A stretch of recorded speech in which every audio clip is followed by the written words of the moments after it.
What's happening, guys? Eric here. I have to apologize for getting this video out awfully late. It's actually a couple weeks late at this point. A couple weeks ago, I raced the round 3 of the California Enduro Series up at Mt Shasta, almost up on the Oregon border of California. And very, very cool adventure, very cool place to visit. Farthest north I've been since I moved to California. The farthest I've been since I got out there was, or since I got out here, I should say, has been Mammoth or Monterey for the Sea Otter. So this was a little bit of a stretch. So I was gonna do my normal thing of basically documenting the race itself. I kept on having problems with my cameras, my GoPro camera. It kept on shutting down on me in the middle of race runs and practice runs, and I really couldn't get a whole lot of usable footage. I'm gonna show you what I got, at least anyway. I figured I could do for this particular video is not so much the race itself. It was how I did it, the drive time to get there, and my camping situation, because this is also the first time I've used my camping rig for multiple nights. All the camping I've done so far has been for more local races where I've only been out for one night and didn't need to bring a lot of stuff or bring a lot of equipment or whatever other than my bike stuff, and basically a change of clothes, and I would drive home after the race and take a shower. You know, so this was being out for multiple days and then doing racing on top of that. So I took a little bit more planning, but I figured I would show you what I brought with me, and then show you a couple of clips of the race and the practice and the race, and see what you guys think. All right, so we'll start with my bike. About a year now I've been riding this Foes FXR. And this replaced my previous enduro bike, kind of almost a little bit of an emergency. Carbon bike, I won't tell you what brand name it was, yeah, carbon fiber, and found a crack in my frame.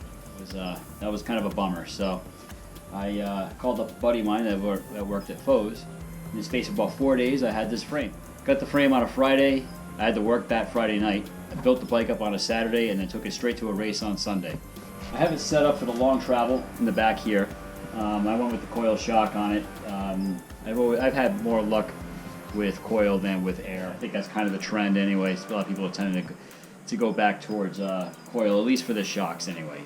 Air works tremendously well in forks. I just got this fork. This frame, this is one of the newer, quote unquote, newer FXRs.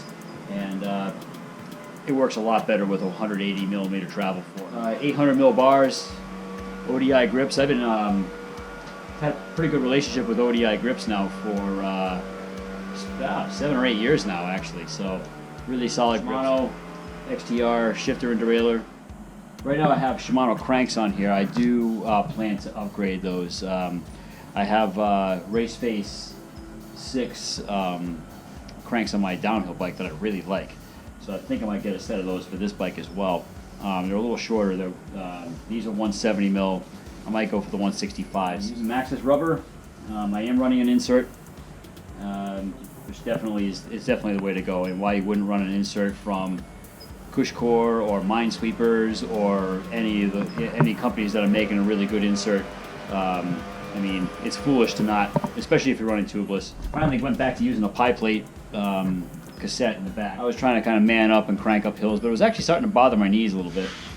I have to kind of admit, I am a man in my 40s, and I have to kind of watch out for stuff like that. So yeah, so with the XTR, I did get the Goat Link thing to extend my derailleur hanger. I apologize for the lawnmower going on over next door. Just in my garage here doing this, and obviously it's Gardner Day for the neighbors. Brakes, 203 rotors, front and rear, and yeah, that's pretty much the rundown of the bike. I do clip in. I like to use time pedals. Have really good luck with these. I was actually turned on to time pedals when I first started riding. Actually, the local bike shop I went to, when I was thinking about starting to use clips, these were recommended to me, and I just kind of stuck with them. These pedals are very, very easy to get out of. They hold on just enough, and when I want to get out, all I have to do is basically think, and my feet pop out. which really has never really been a problem for me. I mean, the usual growing pains when you first start riding clips, but once you put up with it for a couple of minutes, then it works out really, really well. So yeah, so that's the rundown. Oh, another little trick thing that not so much for racing, but this my timber bell. Saves a lot of arguments on the trails. You know, when you got you're running somebody with a floppy hat that wants to yell at you because you scared them. If you run a bell, that kind of takes the wind out of their sails as far as their argument goes. So this bell just basically just lives on my handlebar, and when I need silence, I just flip that up. You know, it's a little more expensive than your typical bear bell, which costs $3. These cost about $20, but $20 well spent to avoid an argument. And since it lives on the handlebar, you never forget it. Alright, so here's how I carry my bike supplies. I got this rigid toolbox that I just bought for, I don't know, $35 or so at Home Depot. I like it because it's really rugged. It actually, as you can see, it's got dead bugs smashed all over it because it actually rode in the roof rack of my Jeep. So it's up out of the way. But yeah, so here's what I keep in it. So got a couple, one each for front and rear, spare tire. Got some brake fluid, some tire sealant, a little bit of silicone fork spray, spare cables. I don't know what it is with me. I am always snapping derailleur cables. I don't understand why. Got some mastic tape to kind of shield some things from like cable rub, or quiet some rattles or whatever. Zip ties always handy, and a couple pairs of brake pads, brake rotors, some grease down in here, natural gloves to kind of keep myself clean. I don't generally never use them, and some shop towels just to kind of clean some stuff off. I try to set myself up so I can do a lot of like the repairs that are likely to need to be done, or fix things that are likely to be damaged. Snap a brake line, slash a tire, whatever, that kind of thing. I do get tempted to bring more stuff. I do bring my my bike stand, my repair stand. That makes this type of stuff a lot easier to do. But I resist the temptation to bring like my bearing presses and things like that. I mean, I drive a Jeep, so there's not a ton of room in there. So like really, I take what I think I'm gonna need and nothing more, because space is a premium. I don't need to bring my entire workshop with me. I'm not Atherton Racing, so I can't have a team of mechanics and a big truck with tool chests that are full of every fancy park tool. So I do what I can as far as bringing. Sorry, I got a fly flying around here.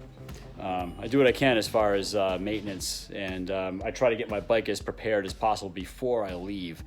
And so if I have to do something or fix something, if it's something like a bearing or a broken wheel or whatever, then I'm just gonna have to chalk that up as a catastrophic failure that will that'll end my race day. So. And here's the tools that I carry with me. I just got this Craftsman tool chest, which when this lid is closed, everything locks up. And everything is secure. And this thing's kind of heavy, so I'm not too concerned about somebody making off with it, because it would be awfully heavy and awfully awkward.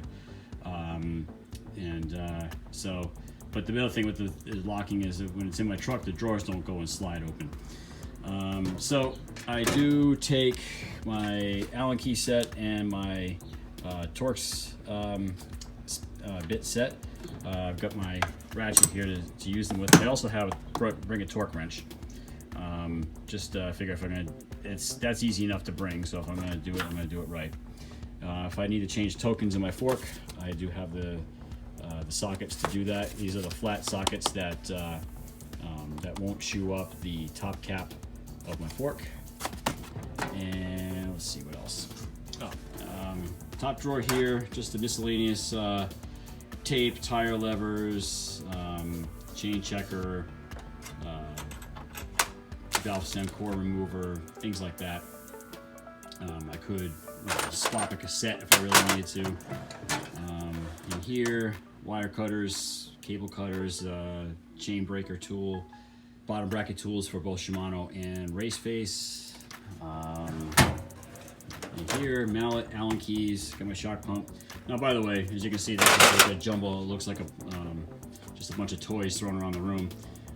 I do plan to get some of the Kaizen foam and make this nice and neat. So, chain whip, extra tokens.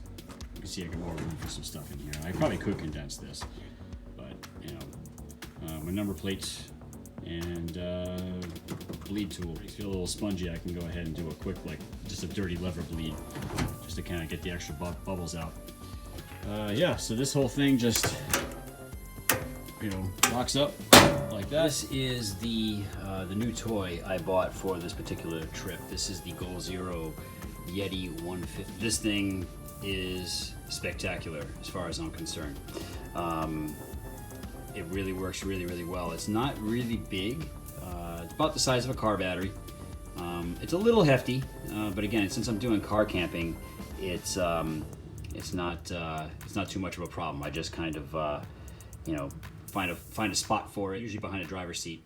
And you could, right now, as you can see, it's plugged in. By the way, I apologize for my sloppy ass garage here. Just plug it in, and I'm told, well, the directions that came with this thing say to leave it plugged in and make sure the battery is always at full charge as much as possible. That is supposed to help the lifespan of the battery. So that's the way I kind of it just basically just lives here in my garage until I take it with me to go somewhere. And since the trip, I've been actually taking it out with me, just even for day-to-day use. All right, so I just want to give just a little bit of a rundown of the equipment that I've been taking to races and how I basically arrange myself and make myself nice and organized to do a multi-day trip as opposed to a one-night trip. Okay, so you gotta think about space in a Jeep. Okay, space is at a premium. And I've already kind of shown you guys some of the things I do. Starting off with my shelter itself. I use an ARB awning and awning room, which I've probably used so far now on probably about a dozen camping excursions, and the thing is fantastic. It is absolutely fantastic. You know, the awning itself just lives on the rack of my Jeep, and I use that thing at least weekly. Especially when I'm at the bike parks and I roll it out, get a little bit of shade while if we're riding for most of the morning, then we break for lunch, go back to the truck, get lunch, and it's you know, it's very quick to set up and quick to break down too, so we don't have to worry about like wasting a lot of time. So the awning room itself, while I'm packed up, is in this bag right here, and doesn't take up a ton of space. It's not much bigger than a sleeping bag, as you can see. You know, so and it's very quick to fold up, very easy.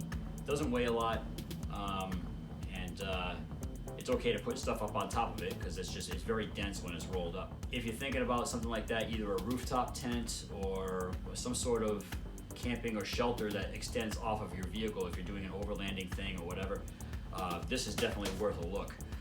There's a lot of great options, and you know, so this is really been working very well for me, so I definitely recommend it. Okay, so inside the tent, first off, I put down this. This is just a yoga mat you can get at a sporting goods store.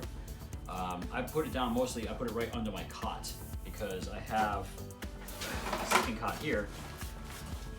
It has legs that stick down, and I don't want the legs to dig into the material of my tent, into the floor of the tent. I know spent a little bit of money on this thing, so I want to protect it and keep it in good condition for as long as possible, obviously. So just having just a little something, you know, $15 yoga mat, you know, to kind of protect my, you know, multi-$100 tent is it's worthwhile. And by the way, the cot is also a game changer, and you know, you could just sleep in your sleeping bag and be fine, but I don't like, I always seem like no matter where I put my tent, I got a rock that's digging into me, sticking me in the butt or something like that in the middle of the night, and it's just uncomfortable and I don't sleep right. A cot really solves a lot of those problems. And also, well, make sure you have a good sleeping bag. This is a bag I've had now I had this back when I was in Boy Scouts. This thing is probably 30 years old, and it's still going strong. No rips, no tears. The zipper still works. It probably won't be able to protect me in 20 below temperatures, but for the purposes of what I'm using right now, it's perfect. And I may eventually have to replace it if I start using it a lot more often again. But for now, this thing is still going strong. I got this inflatable pillow. It has this little valve here. You just blow it up like you're blowing up a balloon, and it's it's nice that you're not just like lying and your head is crooked to the side. Nice to have like an actual pillow. I just usually just put this thing inside a t-shirt so it stays kind of clean. So the t-shirt kind of acts like a pillowcase. Also, for staying comfortable, fold-up chair. My buddy Paul got me this just for the convenience of like when we're at the bike park and I got to change in and out of my clipless shoes. It's just nice to have something to sit on instead of just like leaning on the fender of my Jeep. So this is very, very handy. Weighs nothing and kind of squish it into different places and whatever. And it's that makes life a lot easier. Okay, moving on to keeping the tent clean. It's handy to have a dustpan and brush just to sweep out dirt and dust that inevitably gets tracked. I try to take my shoes off or whatever to keep my tent clean, but that it's no matter what. You're out camping, I'm riding mountain bikes. There's going to be dirt, so it's nice to kind of at least keep it under control. So again, because like dirt granules can eventually wear out the inside of your tent, you don't want that. All right, so talk about the Yeti 150 a minute ago, and this is the compatible solar panel. All it does is it folds out. It's a three panel, if that makes any sense. And this thing is spectacular. It is awesome. I basically set it up in the morning, and by the time I came back from my practice runs and my race runs, it was fully charged. It was perfect. And so also this thing has not only the cable that plugs directly into the Yeti itself, but also has a USB out, so you can directly charge your cell phone or any other USB device off of this. I also have a little small battery pack that I was plugging into this, so it does slow down the charge time of your Yeti, but it definitely, this way, at the end of the day, you leave it in the sun long enough and the sun's strong enough, you're gonna get everything charged, no problem. This thing is wonderful. I definitely plan to purchase more Goal Zero stuff as time goes on, because it's really well thought out and well made stuff. Camp stove. I'm just rocking a good old Coleman stove. And this thing, we all know them, we love them. They fold up and the little wings kind of stick out, and it's big enough for my pots and pans. And I've been using the green canisters that screw into the regulator. But I do plan to start using the full-size propane tanks and just get the adapter hose that attaches in here. It's just a lot more convenient to have one big source instead of having all these empty canisters all over the place and making a mess. And if I can reduce the amount of litter I make, then all the better. Okay, so here's my cooking container box. These are this is so we can do this one here. This is a very cool little thing my wife got me for Christmas last year, among some other things. Is like a little mess kit, and it folds out. This is actually really good for backpacking too, because it's small and compact. But a couple little pots that I can heat stuff up with. Eat my oats in the morning or cook some vegetables or whatever, and they just kind of go into these little pouches like this. They have a drawstring. Pull it nice and tight. And these are some camp towels. I won't bother unrolling them, but they have same thing. Roll up nice and tight, and they just keep everything. It's actually amazing. when you need a towel, and it's nice to just have like a dish towel, even though I have, you know, paper towels that I carry with me. Then in this box is where I keep all my cooking supplies. Everything just kind of lives in here. Coffee pot, very, very important. Grill mitts, cutting board, I guess this stainless steel dish, got that at REI. Salt, pepper, olive oil, that stuff can just stay in there. It's not really perishable. A couple sponges for cleaning, and a couple of cast iron pans. That's actually what I do most of my cooking in. And cast iron, of course, it's fantastic because it's basically unbreakable, of course, being iron. And, you know, I like to cook in cast iron anyway.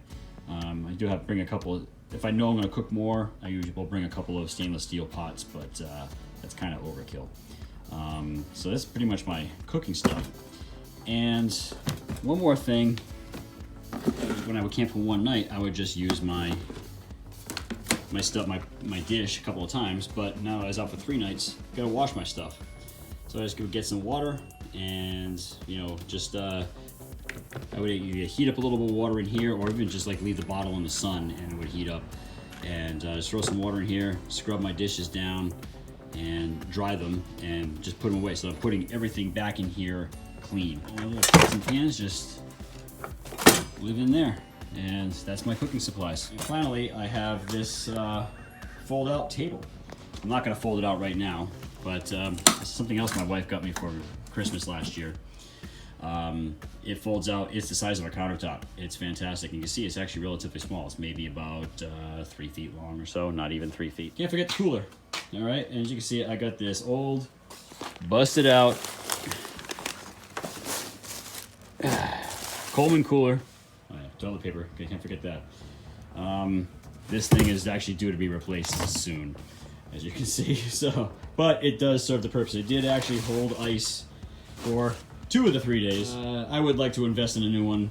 I did look at perhaps getting a like a Dometic fridge or something like that, but those are really, really expensive. And again, I need to be able to take everything out of my Jeep because I need to stuff my base amp in there from time to time.